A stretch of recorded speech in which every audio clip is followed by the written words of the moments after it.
This is the OTB Television Network, a service of Capital District Off-Track Betting.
Good morning and welcome to the Handicappers Report on this Thursday morning. I'm Seth Merrill sitting in with Jeff Carl as usual on a Thursday morning. We'll be taking a look at both Aqueduct and Fairgrounds. Aqueduct kicked off the inner track yesterday. I didn't see anything unusual bias-wise or whatnot as last year. You may have to pay attention to Irod Ortiz a little bit. He raced nicely yesterday.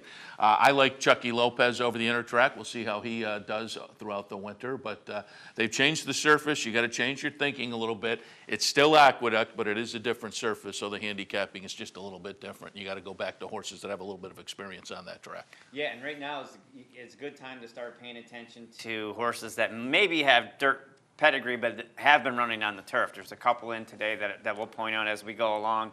And you mentioned Chucky Lopez. I think Chucky Lopez changes the complexion of a lot of races. Love him or hate him, and I go either way sometimes. I'll talk about that later. But, because, Chucky's going to be aggressive, and he's going to go, and he's going to make sure there's a solid pace out there. And sometimes he actually reverses horses' forms. I mean, he puts them out there. They get brave on the front end. And a lot of times, Seth, in this very, very cold weather, especially inexperienced horses, when that dirt starts hitting them and it's cold, they start resenting that and they back up. So I think sometimes people think it's speed failure, and I think sometimes it has to do with the kickback that's coming back in some of these young, inexperienced horses. Older horses will fight through it. They get used to it, but young and inexperienced horses. I never thought about that before because a lot of times it seems to me at the top of the stretch, the horse that's in the lead, as they cut that corner right at the top of the stretch, they'll spurt away a little bit. And I wonder if the kickback is a little bit worse as you're coming off the turn. Not necessary. By that point of the race, you're pretty much getting yourself in the clear, more than likely. It's the beginning of the race, especially if you're going two turns. If you start getting that kickback and they're not used to it, and I'm telling you, when it's like 20 degrees and that dirt's hitting the person in the face, I mean, most jockeys wear a face mask, but the horses really start resenting it also. So a lot of them, unless they have a lot of racing experience, and it stings them quite a bit. Yeah, so again, we're on the inner track now. Yesterday, the first day. Jeff will take a look at that a little later. I'm going to look at Fairgrounds. And Jeff, some of the news over the past day, University of Arizona Global Symposium on Racing and Gaming, I think is the official title. It's been going on since Monday. There's been some interesting news coming out of there. I always wonder, it's one of these events where they have panels all day long each day.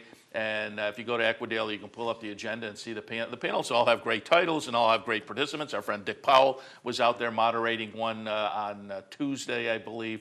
Pat Cummings was a member of that, who always has some interesting ideas about technology and how that can be used. And some of the panels were bringing more fans into the game. How are we going to do that? And there were some interesting discussions. I always think, though, and I've been on some of these panels in the years past. They're great topics. There are great discussions. The right leaders of racing are sitting in the audience, and nothing gets done. Yeah, but one thing that is getting done, Thoroughbred Aftercare Alliance, and they made an announcement yesterday, and you're one of the, I don't know if you have an official title, one of the inspectors going out there and looking at some of these places. Last week, they added 20 facilities to their list of accredited facilities, and you were part of that process. But tell us a little bit about what went on yesterday. Well, yesterday was the official presentation of the oversized check for $1 million that's going out to over 20 newly accredited thoroughbred retirement facilities. And this Thoroughbred Aftercare Alliance was an organization formed by Jack Wolf of Starlight Racing, where he just felt that there was a need to do maybe a little better than some of the other organizations have done. And I wanted to be a part of it right from the get-go. When I heard about it, I was able to get in touch with Jack, the then executive director, Mike Ziegler, who's now moved back to just TRF Safety and Integrity Alliance. But get in touch with them. It was great to be a part of it. I went out to Kentucky for the inspector training. And, you know, Seth, it's such an extensive, comprehensive process for these aftercare facilities to get the funding. You know, first the administrative office goes through their applications, which are quite extensive. There's many, many parameters and requirements that they have to fulfill just to get past the to get to the inspectors. Once they've gotten past the administrators, they passed it on to our inspectors. Obviously, I covered most of the Northeast here. Our job as inspectors was to go out and make sure, being the boots on the ground, number one, the horses look good under these people's care, that the information on their application was consistent with what we saw, our observations. And it's quite extensive. I think, you know, this is really going to help these facilities quite a bit. So, you know, some of the people that I talked to, you know, I mean, they struggle. They struggle to take care of these horses. They're doing a very unenviable position of some of these. They just have these horses for a very long time. They can live up into their 30s. And these people, there's different categories. There's retraining, there's retirement. So some facilities will be retraining horses coming right off the racetrack to have second careers. Some are like permanent retirement. So there's different categories that can be, but it's just a great organization, this Thoroughbred Aftercare Alliance. It's not only giving the funding to these aftercare facilities, but making them accountable too. Yeah, and that is what the problem is with trying to take thoroughbreds off the track and find second careers, or as you say, maybe even after a second career, a little bit later in their life, the money. Yeah. And so to put this organization together, and now they've taken some money, given some grants out there, and that certainly is the problem. So it's a great idea. They put together a good process of having folks like you go out there, check on the facility. The facility gets checked, then it gets accredited, and then they fund these appropriately. And so for the racing industry, it's a great story that needs to be put out there a little bit, because certainly over the last few years, what happens to these horses after they leave the racetrack has come into the public consciousness, and so now we have an answer for that, and the right thing's being done. And one thing I did learn, Seth, is that, you know, the requirements for being accredited, you know, they have to be a 501c3 nonprofit, but you don't necessarily have to be that to get in line. You can become what's called a foster farm. And I wasn't really even aware of this until I got involved with the Thoroughbred Aftercare Alliance, that many of the organizations, Old Friends, Rerun, Exceller, will have foster farms where, you know, many of these people have waiting lists that are just unbelievable of horses.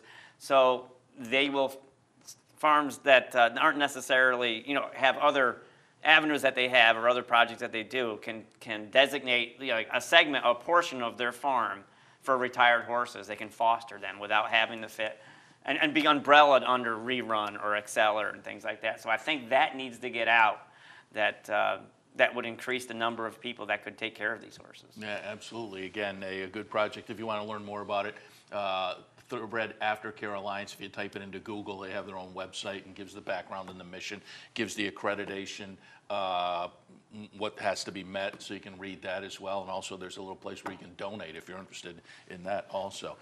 All right, let's shift our attention now to the handicapping portion of the program. As promised, Jeff's going to look at Aqueduct a little later on. I'm going to kick things off with Fairgrounds. Yesterday, I did Aqueduct, opening day of the Intertrack, and it was an okay day. All fall at Finger Lakes, I felt I was doing pretty good. I had that crazy day last day at Santa Anita where I went, had an 8 for, I think it was 8 for 10 that wow. day. I think. So I had an okay fall, but I felt like a kind of just treaded water on a number of days. And yesterday was one of those. At the end of the day, I ended up with 2 winners in the last couple of races. Early on, I had some reverse exactas, and that's what I'm looking for, the exacta finishes amongst my top 3. But I just kind of felt like I was treading water a little bit. So we'll see what we can do at Fairgrounds this afternoon. The opener at Fairgrounds is 1 mile and 70 yards. It is a maiden special weight event for maidens 3, 4, and 5-year-olds. I have it 1, 4, 3, and 2. The number 1 is Song to You. Showed promise in the first 2. prior to the layoff. Those were both earlier this year down at Fairgrounds. Goes out for Michael Stidham.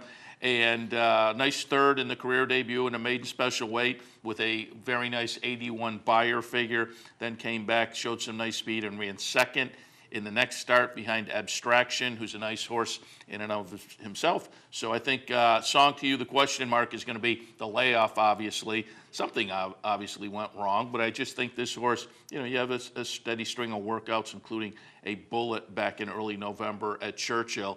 Probably they were waiting for a spot like this down at Fairgrounds for the comeback, and I think if all the wheels are on, Song to You could prove to live up to that 8-5 morning line. Second spot, the number 4, Seeking an Empire, ran well here last season. If you go back to December of last year, January, February of this year, 3 starts at Fairgrounds, improving numbers, improving finishes. After that, went to Oaklawn and Churchill, has now been off since May. So again, a similar situation to the top horse. Have to wonder about the fitness level. But again, a steady string of works going back to November at Churchill.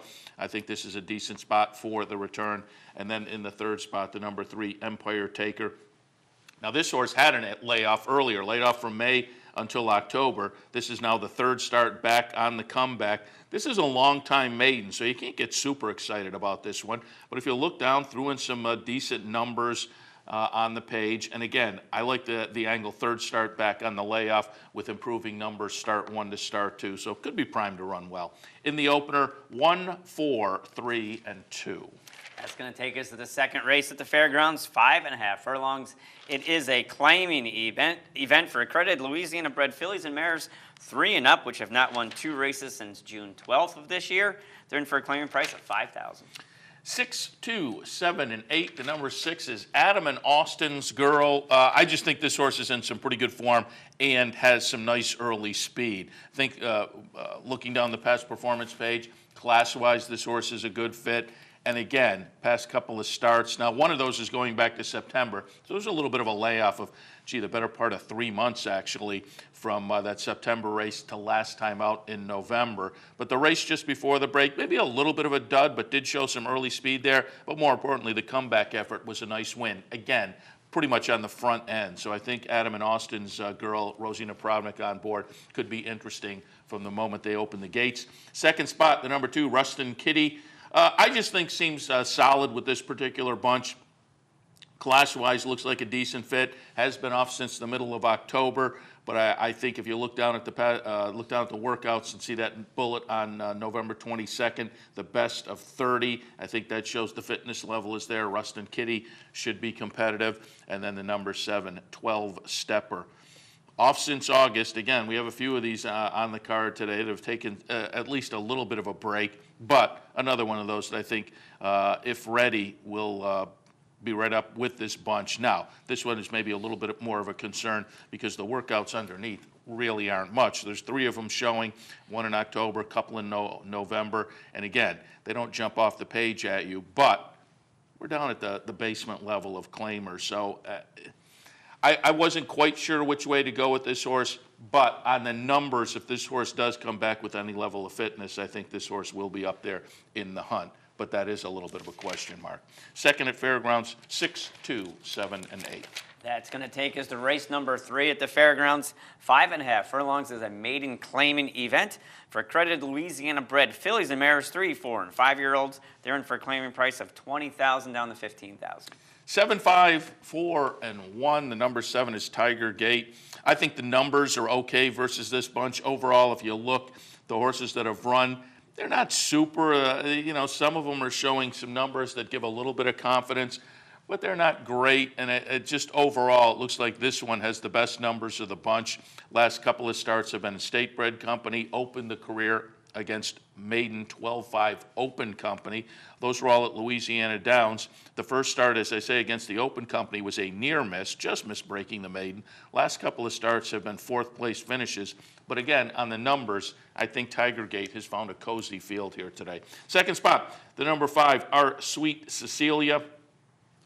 Has some nice early speed, I think, and that could be interesting. Aramia on board. If this one is sent from the gate, could be a little tough to reel in late. The numbers may be overall just lighter than my top pick, but again, with the speed angle, could be interesting today. And then the number 4, Miss Nala. First couple of starts were fairly decent, and if we're looking at the numbers, again, compared to the rest of this field, this is probably the horse that is second or third best. I tilted on second with Our Sweet Cecilia just because of the nice early speed. Miss Nalia certainly a little further back in the pack in the first couple of starts, so we'll have to improve on that. But again, it's not a strong field, so I think Miss Nala will have a better finishing position today than in the first 2 starts. Third at Fairgrounds, 7, 5, 4, and 1. That's going to take us to race number 4 at the Fairgrounds. It's about 7.5 furlongs on the turf. Maiden claiming event for 2-year-olds, claiming price of $30,000 down to $25,000. I'm going to take a little shot in here and do a win place on my top pick, the number 3 horse. Play of the day, win place on my top pick, the number 3 horse, and then box up my 4, 3, 5, 7, and 1. And again, I'm taking a little bit of a shot. 12-1 on the morning line, the number 3 Danzig Gold. What I'm taking a shot with here is the fact that Danzig Gold in the first couple of starts of the career went 6 furlongs and went 6 furlongs on the dirt at Churchill and the synthetic at Keeneland. They were not particularly good finishing positions, but today adds the blinkers, moves over to the turf. By Flower Alley, I thought there was maybe a little bit of precociousness here on top, and then looking up the siblings underneath. This one had a sibling called Keg Party that won in its 4th career start, but that was the first race of the career for that one on the turf. So again, had a sibling that took 4 to win, but the winning race was the first time the horse was on the turf, similar to Danzig Gold today. And another horse, and I'm going to try to pronounce this right, Suteki Shinsukun, a horse that raced over in Japan. So another sibling out of the dam. This one ran over in Japan and won its career debut, again, on the turf. So on the bottom side, might be a little bit of turf that is interesting as well. Precociousness, turf, blinkers on today. I think this horse is eligible to improve. We'll take the 12-1 and hope to, again, taking a little bit of a shot, but hope for a turnaround in form with the switch and surface. Second spot, the number 5, spoiler alert, maiden special weight to maiden claimer and gets the preferred surface. They tried to start the career earlier at this fairground meet on the grass. They were washed off that day. Get on the preferred turf today, hopefully. We'll see how that works out, but hopefully on the turf today. And again, with the move in for a tag, could be kind of interesting as well at a class relief and grass. And third spot, the number 1, Captain Birdie. Gets a class drop, another one going maiden special weight to maiden claimer, and another one that could be interesting with the move to turf because More Than Ready on top, I think, says this one could definitely improve on grass. So class relief, the move to the turf, attracting attention. Again, in the 4th, I'm going to take a little bit of a shot on my top pick, and I'm going to do a win place on the number 3. I'm also going to box up my top 4 in here, 3, 5, 7, and 1. That's going to take us to race number 5 at the Fairgrounds, 1 mile and 70 yards, maiden special weight for 2-year-old fillies. 6, 3, 4, and 1. The number 6, Euphrosyne. And I'm sure I've pronounced that improperly, but we'll see. You might have did better on the Japanese. Yeah. I'll listen later today and see if I can straighten that one out. But 9 to 5 on the morning line. It is a Steve Asmussen trainee. I just looked at the buyer figure in the career debut. That was middle of September at Belmont. Ran a nice 82 buyer figure with a 2nd place finish. Then went off 70 cents to the dollar at Churchill on November 10th.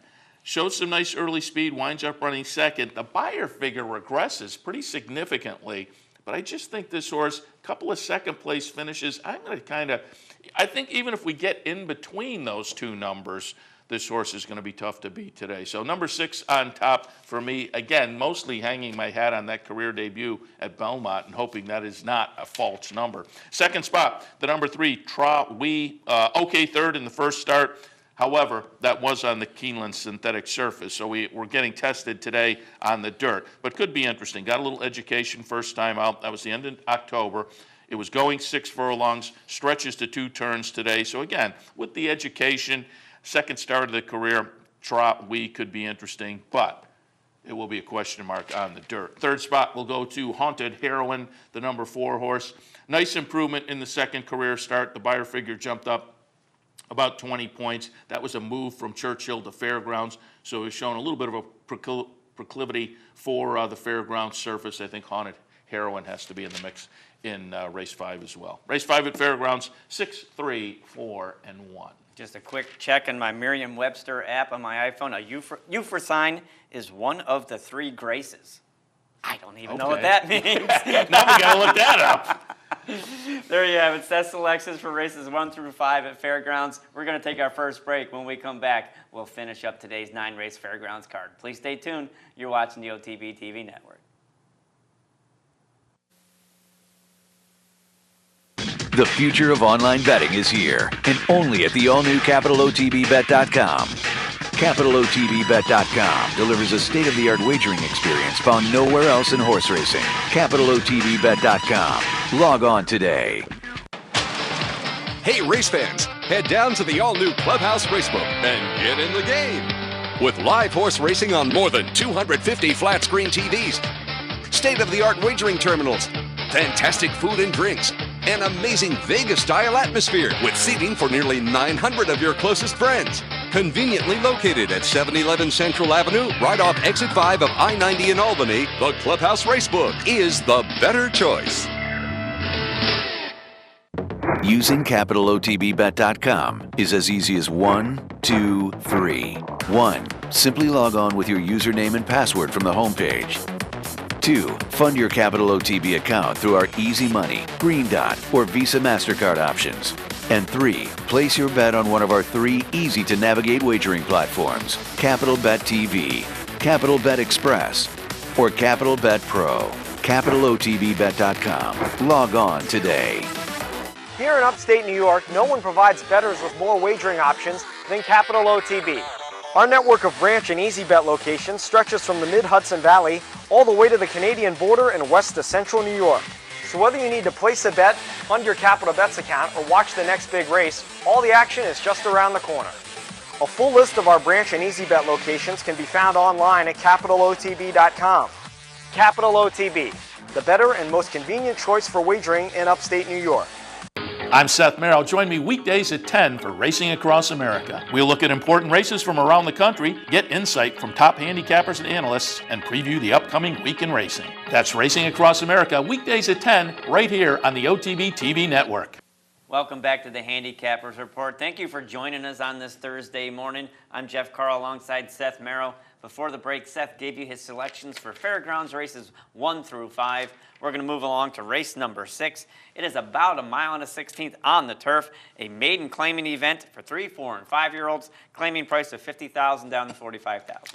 I have it 4, 6, 8, and 10. The number 4. Number 4 is interesting. Got to look at the past performances just a little bit. Last time out was in a state-bred maiden special. That was an off-the-turf event.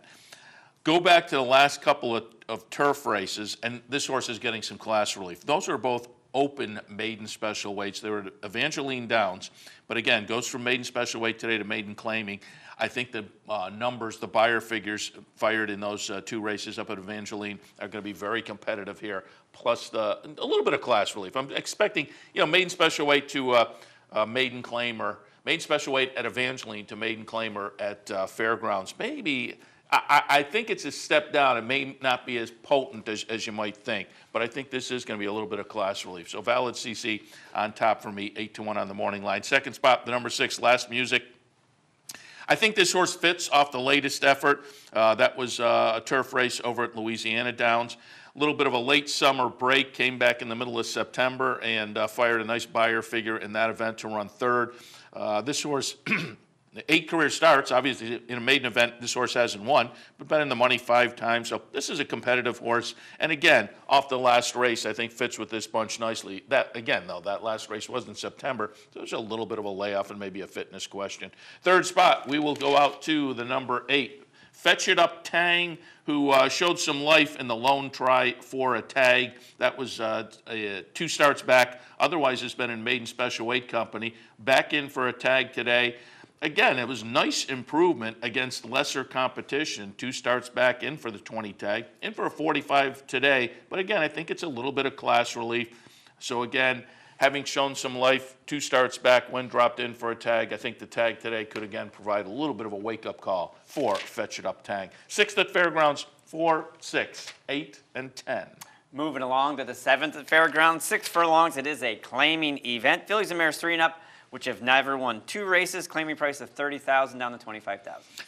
2, 3, 6, and 1. The number 2 is Miss Brown Sugar. Just seems to be in some pretty good form, and I think should fit with these. This is a horse that broke the maiden last time for $50,000. Comes back today for a $30,000 tag. Non-winners to 2 lifetime. So I think these non-winners to 2 lifetime, that's not a huge step away from maidens. I say that often. The horses can string a couple together pretty easily, particularly a maiden 50 to a 30 non-winners to 2. I almost think that's a lateral move, but I think this horse is going to be a pretty cozy fit with this bunch. Number 3, Golden Road, another one that I think should fit. This horse broke the maiden 2 starts back and did it in a starter allowance at the 25 level. So they got a little bit ambitious. This horse had a couple of starts in maiden company earlier in the career, and then, as I say, they went in a starter allowance and won pretty easily. Then got a little more ambitious over at Prairie Meadows and dropped into an allowance event, and horse didn't show too much. I think is going to be a good fit with this bunch, though, in the conditional 30 tag level. So Golden Road, 5 to 1, should be a contender in here. And then the number 6, Pica.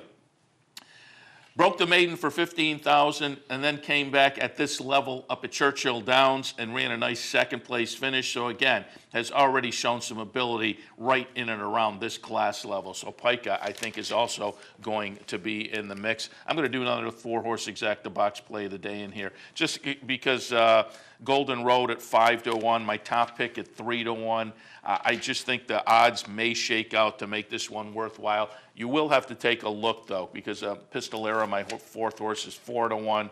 Pica 7 to 2. So this is going to be one of those where going 4 deep is just going to make the cut. See if it makes sense for you. Look at the probable pays. If it does, though, 4-horse exact the box, 2, 3, 6, and 1. That's going to take us to race number 8 at the Fairgrounds. It is about 5.5 furlongs on the turf. It is an entry-level allowance race for 3 and up. 10, 9, 3, and 7. The number 10 is Valdina Saint. 4 starts so far for Brett Calhoun. This is obviously a lightly raced 3-year-old, but the 4 starts have been pretty good, save for perhaps the career debut. Now, that was at Fairgrounds, so you might wonder if this is a kind of a negative horse for a course, but that was a tough race this horse, one came out of in the career debut. The winner that day was Departing. So that was no easy maiden special weight event. That was last December, a little less than a year ago. Again, I'm not thinking this was a negative horse for a course. I think it was the career debut, which you always excuse, and a tough debut also, with Departing being the winner. Subsequently, a close second place, a win, and a 3rd place finish. 2 of those have been recently. 3rd start back off a little layoff. Rosie Napravnik on board. I think Valdina Saint is logical in here. 2nd spot, Webster, the number 9 horse. Comes off a couple of nice efforts. Most recently was claimed 2 starts back, Louisiana Downs, sprinting on the turf. Last time out was on the dirt. Ran a good 2nd place finish. I always say, and I'm going a little bit against it with my top pick. I say in these turf sprints, I like to go with horses that are confirmed turf sprinters. I think the top pick has enough class that I'm going to trust that one making the move to turf. Webster, on the other hand, showed a affinity for turf sprinting, 2 starts back, claimed out of that one. Nice start off the claim, should go well moving back to the turf sprint today. And then in the 3rd spot, the number 3, Heart Doctor. This is one that I think is a confirmed turf sprinter, has done it probably, I'm looking down the page, out of the last, 7 or 8 races, has done it 6 or 7 times, turf sprinting, and the last couple of starts up at Hawthorne were pretty good number-wise and finishing position-wise. So Heart Doctor is a confirmed turf sprinter. In the 8th, I have it 10, 9, 3, and 7. You see Rosie and Napravnik at 26% winners, James Graham at 22% winners. They're basically locking up all the good mounts. My goodness, 26% winners. I think 25% of the time I rode, I was neck and neck with the horse ambulance. That's pretty impressive. I mean, 26%. And how about this kid down at who did well last year, and coming into the meet, they thought he'd ride well again this year down at Tampa. Fernando De La Cruz, who off the first couple of days was shooting something like 40%. That'll even out, but it's still a nice way to start out the meet. Yeah, absolutely. Moving on to the last race at the fairgrounds, the 9th race, 1 mile and 70 yards. It is a claiming event for 3 and up. Claiming price of $15,000 down to $12,500. I have it 8, 6, 1, and 2. The number 8 is Dead On. Dead On comes into this from an off-the-turf event at Hawthorne. Ran, a decent fourth with a decent number. String of turf races prior to that, but you go back, there are some good dirt races. This horse has run well over this track before. A couple of wins to wind up the season earlier this year. So I think Dead On with the return to fairgrounds could be very, very interesting, and getting some class relief extra interesting. Second spot, the number 6, Severe Weather. Another one getting maybe a little bit of a touch of class relief, maybe a half step down. Most recently was an Evangeline Downs and Louisiana Downs. So again, I'm not quite sure. Class-wise, this might be a little bit more of a lateral move, but I think it's slightly, at least slightly, some class relief. So on the numbers and the class relief, Severe Weather gets in the mix for me. And then the number 1, Stunning Split. This is actually an uncoupled barn mate to my top pick, so it's one of those situations of the longer half of the uncoupled entry makes this one kind of interesting. Also coming down from Hawthorne, also getting some class relief. So again, we'll throw Stunning Split into the mix. 9th at Fairgrounds, 8, 6, 1, and 2. There you have it, today's 9-race card at the fairgrounds. You got Seth's picks. We're going to take another break, and when we come back, you'll get my selections for Aqueduct. So please stay tuned. You're watching the OTB TV Network. Missed one of our TV shows? No worries. Now you can catch all your favorite programs online. Simply log on to CapitalOTB.com and click on the YouTube link at the bottom of the homepage. And look for our new podcast coming soon. CapitalOTB.com. Log on today. Funding your Capital OTB bet account is as easy as 1, 2, 3. 1. Easy Money. Clearly the fastest and easiest method of depositing funds into your account. Make deposits or withdrawals in just minutes. 2. Green Dot Money Pack. Gives you instant access to your funds. Green Dot Money Packs are available at thousands of retailers nationwide. And 3. MasterCard Visa. Simply click on the link from the funding page, enter your account information, and fund your account. CapitalOTBBet.com. Log on today. Each morning on the OTB TV network, you get the very best in horse racing programming. Weekdays begin with the Handicappers Report, where professional handicappers share their selections and analysis of the day's racing. Followed by Racing Across America, a daily conversation with racing personalities from around the country. Saturdays include Down the Stretch, where Mark Casano speaks with the biggest names in racing. And Sunday mornings, it's Loose on the Lead, where Steve Bick and I offer news and a unique lineup of weekly guests. All here on the OTB TV network. Wagering at CapitalOTBBet.com is as easy as 1, 2, 3. 1. Capital Bet TV, the fastest and easiest online wagering experience where you can monitor 5 different tracks simultaneously. 2. Capital Bet Express. Its straightforward program layout and interactive handicapping information lets you build your wager quickly and efficiently. And 3. Capital Bet Pro, designed especially for the professional horse player. CapitalOTBBet.com. Log on today. Hey, race fans, head down to the all-new Clubhouse Racebook. With live horse racing on more than 250 flat-screen TVs, state-of-the-art wagering terminals, and amazing Vegas-style atmosphere. The Clubhouse Racebook, 711 Central Avenue, Albany. Welcome back to the Handicappers Report. I'm Seth Merrill. Jeff Carroll also in this morning. We're taking a look at racing for Thursday afternoon. I just wrapped up Fairgrounds. We'll shift our attention now to Aqueduct and their opener today. An optional claimer starter allowance at $20,000 level. These are fillies and mares, 3-year-olds and up, 1 mile and 70, the trip. I went 4, 7, and 1, and none of the horses are in for the $20,000 portion of the race, so they're all in for the starter allowance. Nobody will be changing barns today out of this race. I went with the number 4, Bozique. You know, she's run primarily on the turf. 4 of her last 5 starts have been on the turf. The only one that wasn't was an off-the-turfer. But you know what? She's only has 3 lifetime wins, and they were all on the dirt. So I think this filly is going to be able to switch back to the dirt just fine. for trainer Pat Quick. I think she's got should be able to get a nice stalking trip behind the speed in front of her, ridden by Manuel Franco, who's doing a very, very nice job out there. So let's put Bozique on top. For second, I'll go with the number 7, Caitlin's Cat. I expect Caitlin's Cat to be on or near the pace coming off of sprint races and now going a mile and 70 yards. You know, she did break her maiden for 20,000, and that was her only race around 2 turns. But you know what? That's, you know, a maiden 20,000. I don't think they're all that tough. And a 2-to-1, I think she's a little bit vulnerable. I think Bozique just got a little bit more experience, and I'm going to put Bozique on top with Caitlin's Cat in the second spot.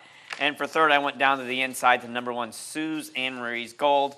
She's going to be exiting the win for $20,000 beaten on November 10th. Should get a nice ground-saving trip for very dangerous trainer Rudy Rodriguez, Cornelio Velasquez. I think Cornelio had a couple winners yesterday, didn't he? Something like that. Yeah, and he's going to be one to watch at the meet. Definitely. 4-7-1 for me in the Aqueduct opener. Second at Aqueduct today, a maiden claimer, $25,000 tags. These are 2-year-old fillies. They will go, surprise, surprise, a mile and 70. 9, 7, and 1. Yeah, we're going to go 5.5, 6, mile and 70, or a mile, basically, throughout the rest of the winter. Yeah, 9, 7, and 1 for me. And, you know, I talked at the top of the show about looking for horses that have been running on the turf, but do have dirt pedigrees. The number 9, Camden Jane, kind of fits that bill for me. Trained by Gary Contessa. Dropping down from $65,000 maiden race on the turf by Bob and John. I have a runaway groom mare. Bob and John, as we know, ran on the dirt. So I think this transition will be just fine for this 2-year-old filly. Had a nice bullet work on November 29th in the Belmont training track. So I think she's coming into the race really well. Was the beaten favorite last time for $65,000, but now, again, I'm not concerned about the switch to the dirt being by a Bob and John. I'm not crazy about the outside post, but I think she has enough speed that she'll be able to get into some decent position without getting hung out there too far.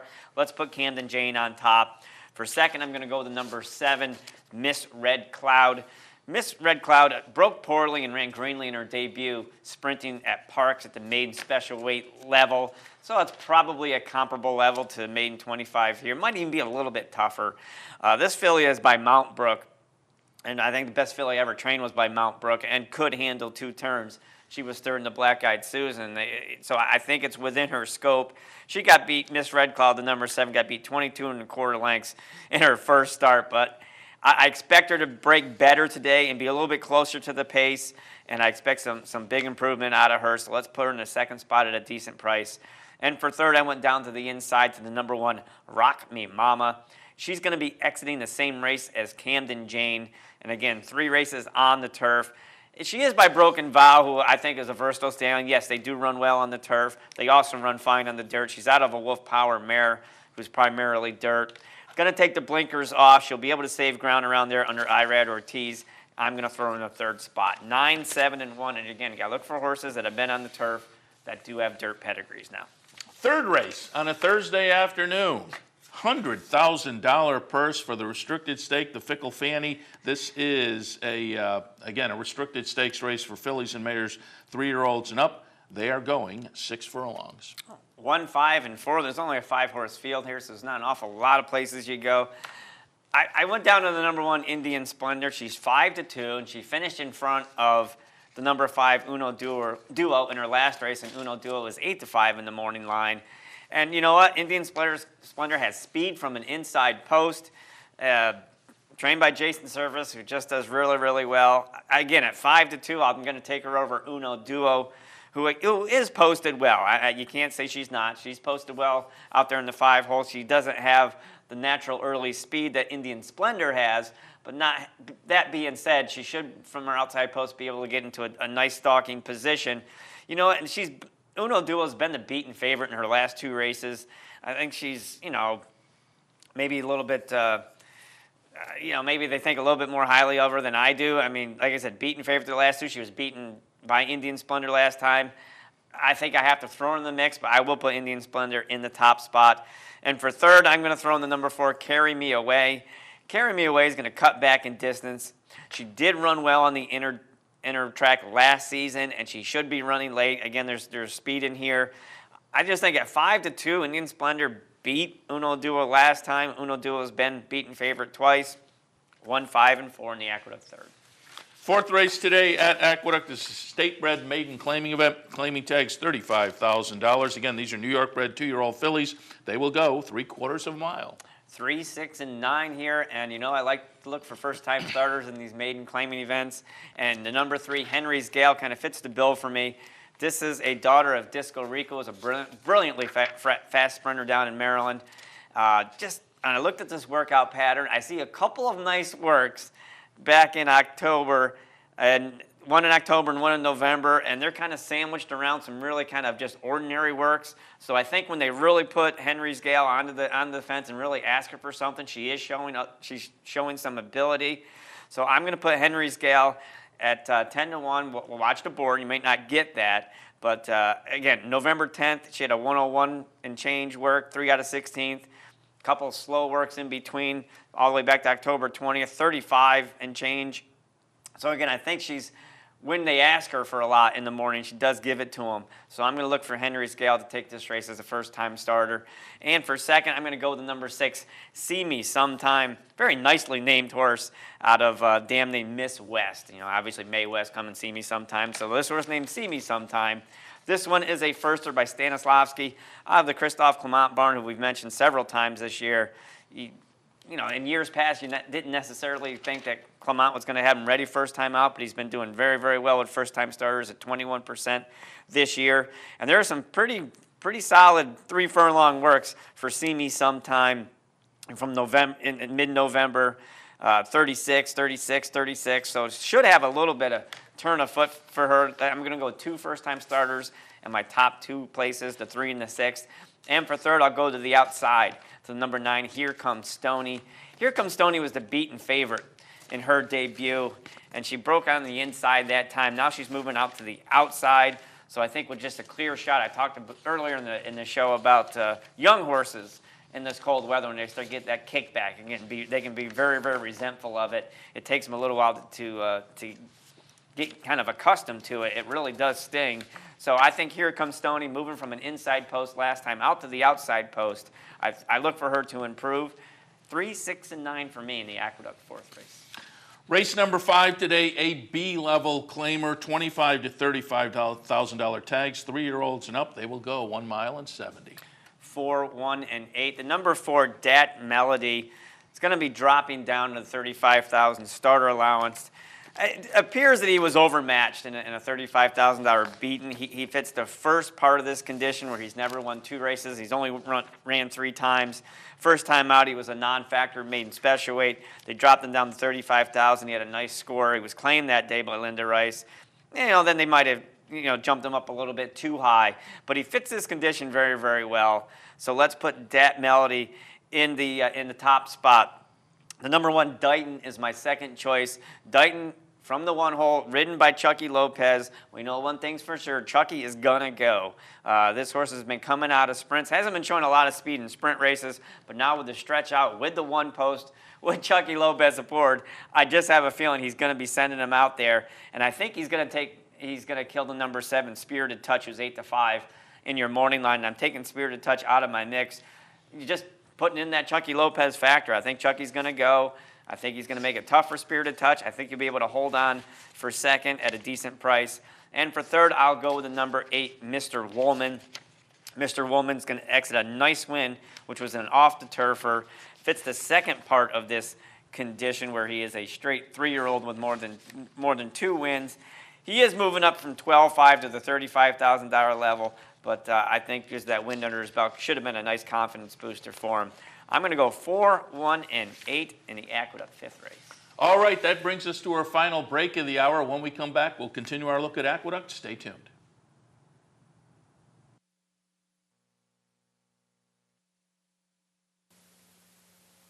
I'm Steve Beck. And I'm Seth Merrill. Together, we're loose on the lead on Capital OTB, Sundays at 10 a.m. Why should they watch, Seth? Sit down on Sunday, have a bagel, get some great racing conversation. Cream cheese only, no jelly. Sundays, 10 a.m., loose on the lead, Capital OTB.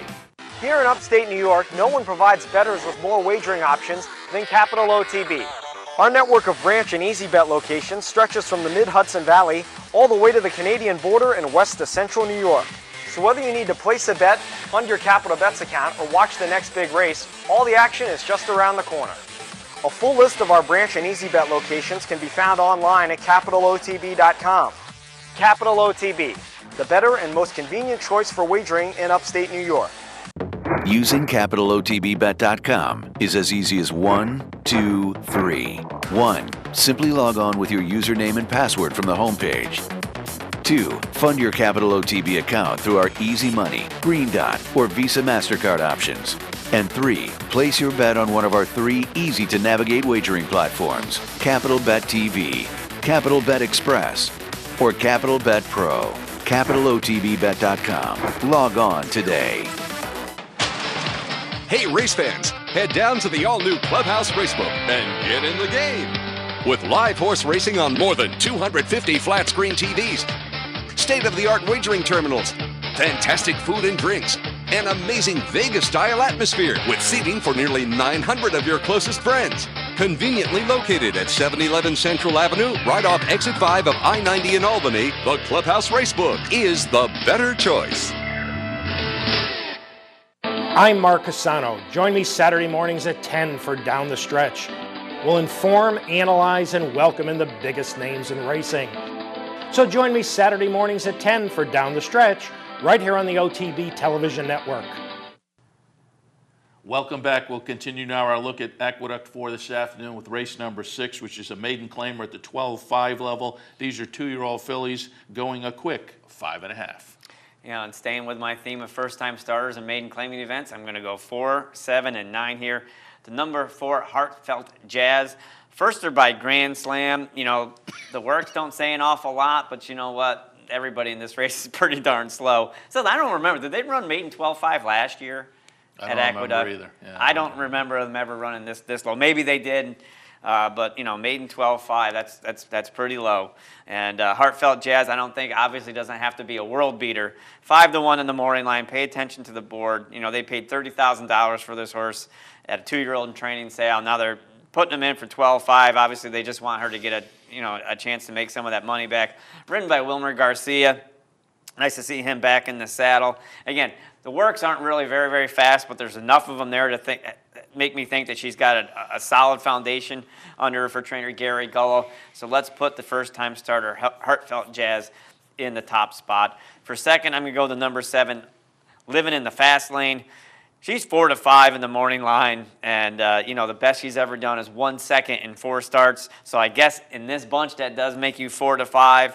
You know, obviously, I think she's beatable. The time that she was second was maiden 25, you know, in the end of October. So I don't know if this is any easier. Probably a little bit easier, but was beaten 7 lengths that day. It wasn't like she was, you know, she lost a head bob. So she was beat 7 lengths, but she is trained by Rudy Rodriguez, ridden by Manuel Franco. If you get 4-5, fine, but you know, I'm going to try and beat her with a first-time starter. For third, I went out to the number 9, L's Escalator. L's Escalator displayed speed in all 4 starts, also displaying an awful nice set of brakes. Looks like it slows down just to a walk down the lane, but maybe, you know, I mean, this one's progressively moving her way down the ladder. 35,000, 40, 30, 20, that's the level she's been running at. Now she's moving down. Maybe her speed will be able to hold on for a share. Let's put her in the third spot, 4, 7, and 9 in the Aqueduct 6 race. In the 7th race today, it is another optional claimer starter allowance at the 20,000 level. These are 3-year-olds and up, going 1.70 miles. I went 6-1 entry and 3 here. The number 6, Dolly. I think Dolly's going to make it 3 in a row. Scratched yesterday for this spot here today. I think it fits very, very well. This is an optional claimer, 20,000. And last time out, ran in basically the same race, the $16,000 level. And I thought, what a nice claim this was. You know, Rudy Rodriguez, they claimed this horse for $15,000 December 30th of last year. It took him an awful long time to get into the winner's circle, which he's done his last 2 races. But Seth, he's compiled $181,000 this year. So for a $15,000 claim, that's nice, nice work. And I think Dolly, I'm going to put him in the top spot over the plain one writing on the wall, who did beat Dolly last time they met, but I think you're getting a more confident Dolly this time. And I think writing on the wall is going to have some company on the front end. Again, Most Happy Fellow, ridden by Chucky Lopez, has a little bit of speed. Photon has a little bit of speed. So I think writing on the wall is going to get some company. So I'm going to put that one in the second spot. The 1A is a horse named Point Taken. Seth, this was a very, very interesting claim to me. On December 8th, just 4 days ago, it says, claimed from Drawing Away Stable and David Jacobson, to David Jacobson, but now owned by Michael Dubb and Bethlehem Stables. I was unaware that a trainer could claim his own horse for a different owner. Doesn't that seem strange to you? Yeah. I didn't. Maybe there's a rule I don't know about. But anyway, I'm questioning whether or not he's even going to run today. He just ran 4 days ago. I'm not saying Jacobson won't do that, but the one I'm looking for him to run today will be the Playing One, Writing on the Wall. And I put him in the second spot, although he did beat Dolly last time they met. That was in mid-October, and Dolly's won a couple since then. I think Dolly's confidence is up. I think Writing on the Wall is going to get some company on the front end to kind of soften him up a little bit. So I thought that's why I'm flip-flopping those two. And for third, I have the number 3. It's a good $10. Was third behind Dolly and Point Taken in his last effort in mid-November. Should be able to save some ground around there. 6, 1 entry, and 3. And so, yeah, that was just very interesting to me. I've never seen that before. Yeah, I know our former colleague Nick Kling also tweeted something about that he wasn't aware that you could do that. Again, I wasn't an active claiming trainer, but I know a little bit about the claiming rules. I didn't know a Well, trainer. it's going to make the holiday dinner with the Drawing Away people a little bit interesting, I would think. You know, they could have done a private purchase, Yeah. you would think. I don't know. All right, the 8th at Aqueduct today is a state-bred optional claiming event. Tag 75,000, condition non-winners and one other than 2-year-olds going 6 furlongs. I went 7, 2, and 3 here. The number 7 Sandcat. You know, I need him to turn the tables on 2 other horses in this race. My second choice, Native Hero and Sidearm. You know, they both defeated him last time when they were all facing that very nice New York bred Samrot. But what I like about Sandcat is that he won at first asking for trainer John Kimmel, who does a good job preparing his horses, but they don't necessarily, you don't think of them winning first time out as some other trainers. You know, his percentage isn't bad, but it's not over the top also. And just the fact that he won first time out, I like that. And now I think the difference today is going to be the post position. He's posted on the outside, and as I said, this is a young horse. Last time out, he was posted toward the inside, and he probably got a lot of kickback, and I think he resented it. And today he would resent it even more if he was down on the inside. I like the way he's posted on the outside. He's going to be in the clear, and I think Sandcat will be able to turn the tables on Native Hero and Sidearm. My second choice is the number 2, Native Hero. And boy, I bet he's glad he's not facing Samrot, because in 3 career starts, he's won 1 of them. The other 2, he had to face Samrot. So he's going to be very thankful he's not looking over at the gate and seeing that horse in there. And again, Native Hero was second behind Samrot last time. Beat my top choice Sandcat. I'm going to have to throw him in the mix. He is down toward the inside. He's got a little bit more experience. He's got a few races under his belt. So let's put him in the second spot. And for third, I'm going to put in the number 3, Bass River Road, who surprised at 27-1 in his debut on November 23rd. Seth, I remember I had him in my mix. I didn't make him my top choice, but I know he was either my second or third choice that day. And he was ridden by Eddie Castro that day. Eddie's going to ride him again. Trained by Jimmy Ryerson, who I think does a very, very sneaky good job. And I look for him to have another good performance today and be on the board. Not a big field here, but I think it's a very interesting field of New York breds. 7, 2, and 3 for me in the Aqueduct 8th race. 9th today is a B-level claimer, 16 tags, 3-year-olds and up, going a flat mile. I went 10, 7, and 4 here.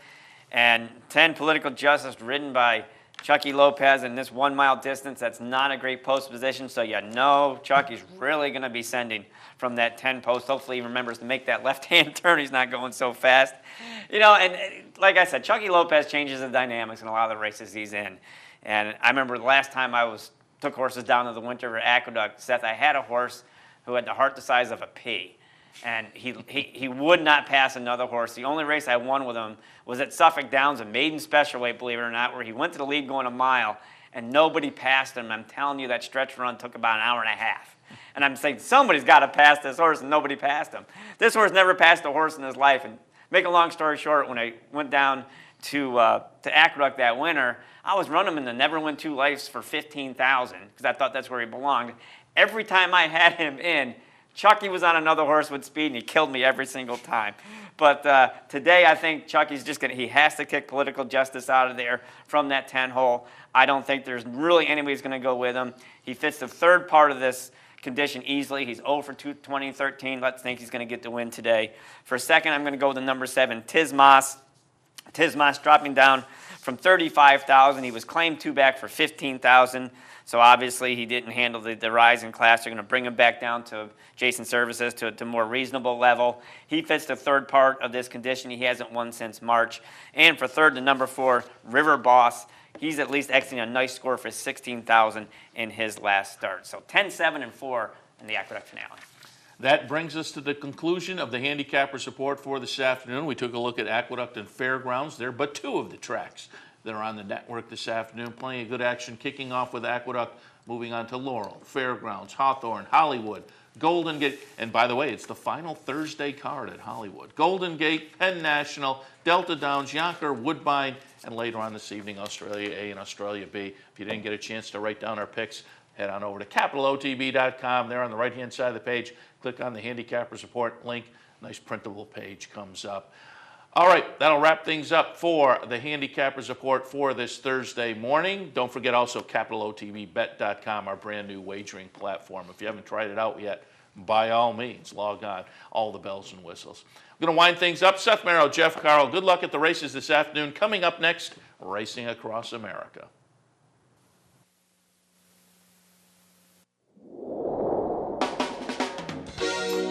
You're watching OTB TV, a service of Capital Off-Track Betting.